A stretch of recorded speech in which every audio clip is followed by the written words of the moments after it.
Hi, and welcome back to It Matters. My name is Cate Costa, and I will be guest hosting this episode.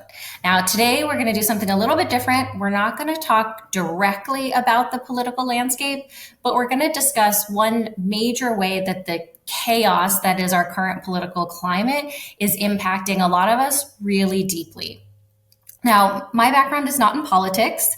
I have spent my career helping entrepreneurs build businesses that help build wealth for women and people of color. So I have run nonprofit organizations that support entrepreneurs. I headed up supplier diversity for the state of Illinois. And most recently, I designed the $350 million philanthropic commitment to small businesses for a major bank. But right now, I'm in the midst of taking a year off and living the nomad life. In a few days, I'm actually going to be hopping on a cruise ship for 2 months and sailing around the world, mostly spending my time in Africa.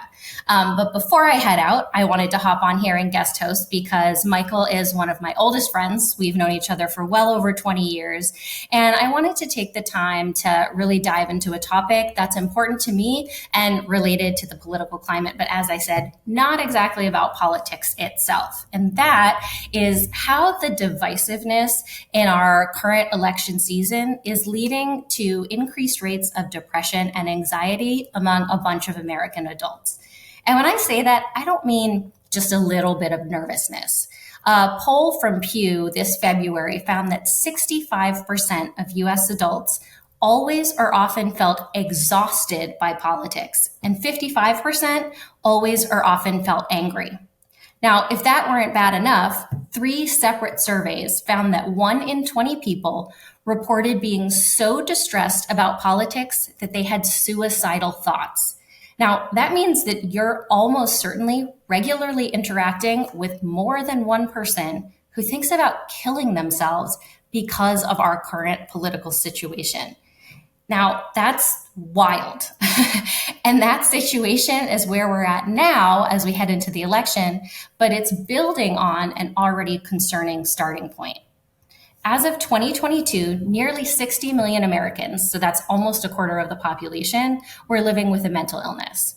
And more than 1 in 20 were living with what's called serious mental illness, which is defined as a mental illness that is so severe that it seriously impairs one's ability to function normally in at least one aspect of their life.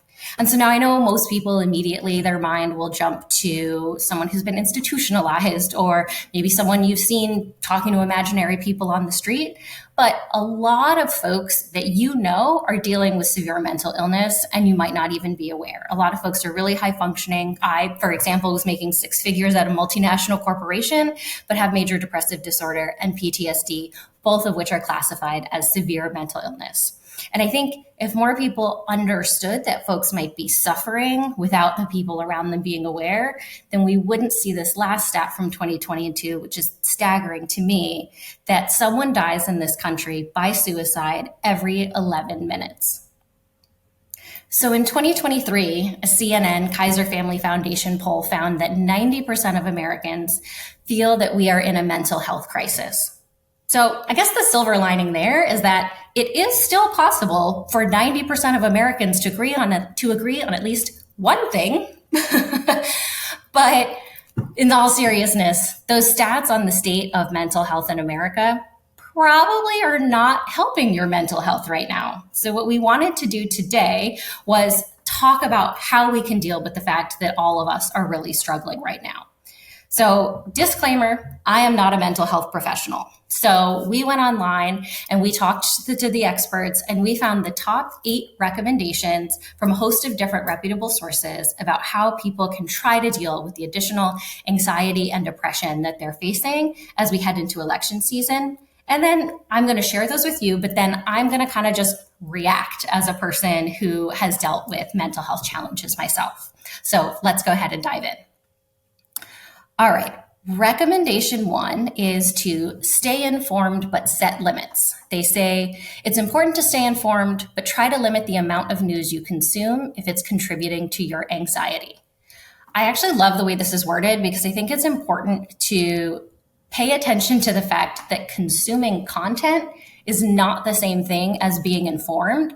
So what we got to do is try to figure out the right balance so that we are staying informed on the issues, which probably involves getting out of those echo chambers, not doing the doom scrolling, really trying to learn and think for ourselves, dig in deep to the roots of the issues, as opposed to just consuming all of the political content and vitriol that's out there. So I love this recommendation, though probably easier said than done. Okay, recommendation 2 is practice mindfulness and meditation. They say techniques such as mindfulness meditation can help reduce stress and improve emotional resilience. Okay, this is a good one, I think, to dive into as someone who has PTSD, because there is a ton of data out there that speaks to the value of mindfulness and meditation. Lots of people have been incredibly helped by this and seen real benefits in their life. At the same time, this might not be for everyone. As people have dug in a little bit more, we're starting to see more and more data coming out about how meditation can actually be harmful for trauma survivors. And that's often because being alone with your thoughts or trying to focus on your breathing can actually increase anxiety for people that have some of these challenges. So myself, for example, I've tried meditation before. I've tried to do guided meditations, but when folks tell me to focus on my breathing, I immediately can't breathe. So this thing that's supposed to be calming kind of launches me into a little bit of an anxiety attack. So you've got to really understand what works for you. And yes, you can look at the data and say this can be incredibly helpful, but if it's not working for you, don't beat yourself up about it, because one surefire way to make people who are depressed feel worse is to say, here, this should help you. And then it doesn't help. And then they feel just, oh my gosh, what am I going to do? And nothing works. I'm going to be stuck like this forever. So just understand that when you're looking at data, they're going by the numbers and they're saying for the majority of people, this can be one helpful way to work through feelings of depression and anxiety. That doesn't mean that if it doesn't work for you, that there's something wrong with you. Recommendation 3, engage in physical activity. Regular physical activity can help improve your mood and reduce anxiety. 100%. I think we probably all agree on this. And I think if you start Googling online, you'll see a lot of talk about how you want to make sure you maintain whatever exercise routine you have. If you're feeling a depressive episode coming on, try not to give into it. Try to keep that routine. If you can't go for a run, try to go for a walk. I think something that often gets missed in this, though, is sort of how severe a depressive episode can be for a lot of folks struggling with mental illness. And so if you're in that place where you're already really struggling to get through the day, setting a goal of working out or doing really any kind of exercise might be beyond your reach. So try to think about where you are and set a realistic goal to just move as much as you can. One thing I've done when I've been at my worst, literally, is just drink a ton of water, because I know I'm not going to exercise. I know I'm not going to get up and take a walk around the block. But if I make myself have to pee every hour, at least I'm standing up and moving and walking back and forth to the bathroom every hour. So when I say meet yourself where you are and try to manipulate your situation so you're getting a little bit of activity, I mean, really meet yourself where you are. It can be as simple as that. Now I have a dog, so that's helpful because I have to take him out to go potty 3 times a day. So I get a little bit of that movement, but I just want to make sure, I think this is an incredible recommendation, but be realistic with yourself and try to work yourself up to something that might be considered exercise, but even a little bit of movement is better than nothing. All right. Recommendation 4, connect with others. Engage in conversations with friends and loved ones, share your concerns and listen to theirs, which can provide emotional support. This is another one that I'm like, yes, but ... So it's funny. I saw a meme yesterday on Instagram that said something along the lines of the best thing for your nervous system is contact with another human being. Also, the worst thing for your nervous system can be contact with another human being. And I think, especially as we're talking about depression and anxiety related to the election, we all know people that in the last few years have lost friends because of political discussions, that are on the outs with family members because of political discussions. And if you're someone who's suffered with any type of mental illness, you probably also know or have friends that know that if you share with the wrong person and you get in any way shamed or disbelieved or dismissed, it can make everything worse. So I think this is a really important recommendation. You want to make sure you're not completely isolating. You want to continue to interact with folks, but make sure it's people that are safe. If you're going to open up and share what you're going through and talk about your anxiety or your depression or anything else that's really important and going on in your life, make sure you're saying it to the right people so that you don't get burned. Okay, recommendation 5, create a self-care routine. This one, so my issue with this recommendation is that it's its own recommendation. So to me, if we're saying, hey, we want a list of ideas for how to deal with anxiety and depression, everything on that list is self-care. So when there's a separate bullet for self-care, it feels like that type of self-care that's there just to sell you stuff. Like I'm imagining Aziz Ansari's character in Parks and Rec, where they're like supposed to be on a camping trip, I think, and he's in a tent, but he's bought like a generator and TVs and spa connections and foot massagers and all this crazy stuff. And he's there like, treat yourself. And like, that is not the type of self-care that I think is actually helpful for depression and anxiety, right? Like that's more a way to sell you stuff. And then you're going to feel guilty later on because you don't actually feel rested and relaxed. You feel more stressed out because you spent a bunch of money that you don't have and it didn't actually help. I think what we want to do is try to refocus this idea of self-care and like the Audre Lorde meaning of self-care, which is not about self-indulgence. Like her quote is, caring for myself is not self-indulgence. It is self-preservation, and that is an act of political warfare. Because the idea that she was presenting was that you have to maintain a certain level of mental and physical health and well-being in order to continue to do the work to make this world a better place and support the community. So it's not about like manis and petties and wine and let's have a girls' day brunch and spend money we don't have. It's about, I need to make sure that I'm not completely burning out, that I'm not in such a bad mental place that I'm having physical symptoms, because then you can't continue to move forward and do the work that we need to do, especially in this climate where everything is so politically divisive and people feel like they really need to be in there speaking up and supporting building the future of the country in whatever way they see to be the right way. Recommendation 6, limit social media usage. Social media can amplify stress and anxiety, especially with political content. So try to limit your time on these platforms or use features to mute or block content that triggers anxiety. This one, honestly, if 90% of your feed isn't like adorable dog videos and the other 10% some other sort of adorable animal, then social media is probably making you feel crappy and you should get out of there. Like that's my thought on social media, full stop. All right, recommendation 7.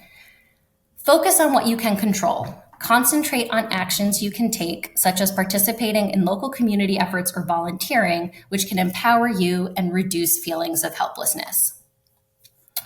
So this one, I like the first part of the sentence. Focus on what you can control, right? That makes sense. But the idea that that necessarily means going out and volunteering and getting involved, I think it's probably really good advice in theory, but I have a strong visceral reaction to it because if we think back to the stats we heard at the beginning, people are exhausted. They're barely getting through. They're so tired and angry that they're thinking about killing themselves. And now we're like, oh, hey, you should add another thing to your list. So obviously, I'm not knocking volunteerism and being involved in your community, and those things are wonderful, and they can be a really important means of finding that human connection that we talked about, especially with people that might share your values, so they could be a safe place for you to share what's going on. But I think we have to be careful about presenting it in a way that if you're really struggling, what you need to do is go add this additional thing to your list, because that can be a surefire way to make people feel worse about their situation and not better if they don't have the energy to go and do it. All right, last recommendation, recommendation 8. seek professional help.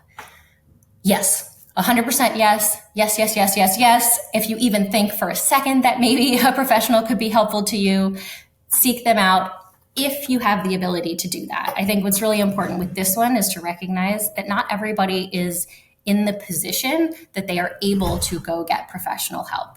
People may not be able to, frankly, fit it into their schedules, or maybe they don't have health insurance, or maybe they don't have the financial means. And even if they do have insurance and or the financial means to seek out a therapist, there's a shortage of mental health professionals right now. And especially if we're talking about people of color or trans people or immigrants or any number of other groups, it can be really, really, really difficult to find a service provider that you vibe with. And if you're going to seek out therapy, being able to trust them and feel comfortable and share honestly and openly is absolutely vital. I went through 3 or 4 therapists before I found one that was at all helpful. And I don't think it was like, this is a good therapist, this is not a good therapist. I think it was about finding someone that I felt saw me and understood me so that I could be really honest about what I was going through and they could help me through without me feeling judged. So again, 100% support this last recommendation, but just want to be transparent that not everybody has that as an option. So we need to understand that we have to be there for folks, even if they're not able to seek out professional help. So that's it. Those are the recommendations, the top recommendations that we found from experts in the space about how to deal with the additional depression and anxiety that is really crippling a lot of us as we head into this election. So I hope that this has been helpful. I would love to hear from you all if you have tried any of these recommendations or other recommendations to help you deal with anxiety and depression as we head into the elections. I would love to hear what has worked, what hasn't worked, what has made things worse. As we talked about, everyone has a different experience, so understanding different ways to tweak these recommendations in different situations, I think, can be really helpful. And today we were talking about mental health, but I would love to come back on It Matters at some point in the future and talk about some of the other impacts on us as humans of this political climate. As I mentioned, I think social media should really be about dogs. So feel free to shoot me a DM, but you'll find me on Instagram at dexy.graham, DEXY.graham, because my dog, Dexter, is the star of the show. I don't have my own Instagram. And for now, I'm off on more travels and adventures, but I look forward to checking back in with you all soon, maybe talking about some other topics. And I will get your DMs and can follow up if there's something else that you would like me all to discuss.